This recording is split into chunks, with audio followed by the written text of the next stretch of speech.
So what makes a good micro-content clip that we can use from our podcast episodes? Well, I think there are three main steps, three main takeaways that we can use for our social media, for our micro-content clips from our episodes. But before I get into that, I want to get into what I think I see a lot of podcasters doing wrong.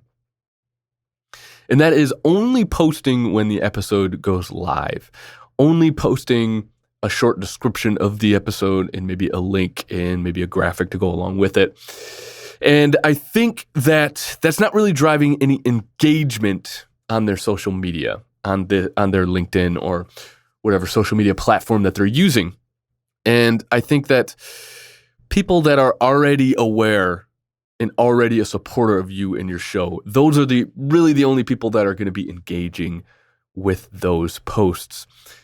Our goal with social media is to build our network and to build engagement on each one of our posts, to build the trust with that network so they can then, when you do post about the podcast and you do post a link, they're more likely to click on it because they trust that you're putting out good content.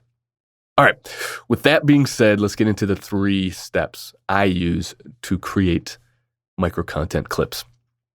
Number 1 is creating an interesting hook, a satisfying hook, a compelling idea to expand on. And this idea shouldn't need any context to go along with it. It should stand on its own, and it should be the start of an idea from the guest.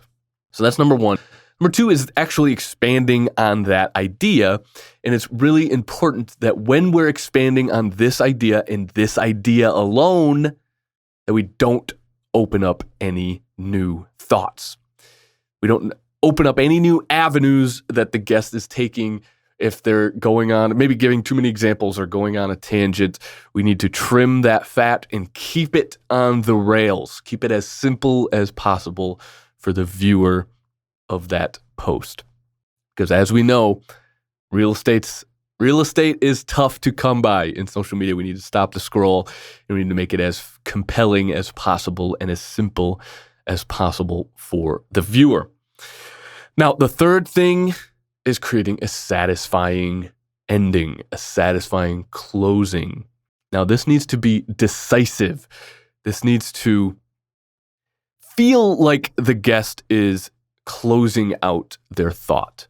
We don't want to make it sound like we're cutting the guest off in any way, because that's not satisfying for the listener.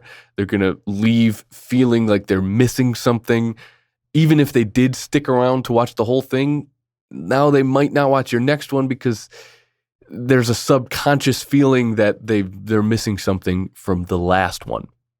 So we want to make a satisfying ending where the guest is closing their thoughts out and ending that idea. Now, I see a lot of people just posting a chunk of their podcast and that's about it.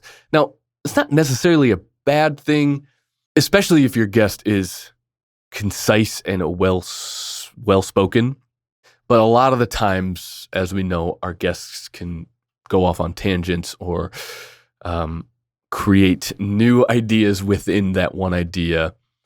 And we want to trim that up and, like I said, keep it on the rails. All right, guys, that's it for me today. Thank you guys for watching. And if you guys have any ideas for creating micro-content clips that you've seen work and you've seen be successful, let me know in the comments. I would love to know what those are. All right, guys, thank you for watching, and I will see you in the next one. Now, that is an example of when I probably should have ended the video.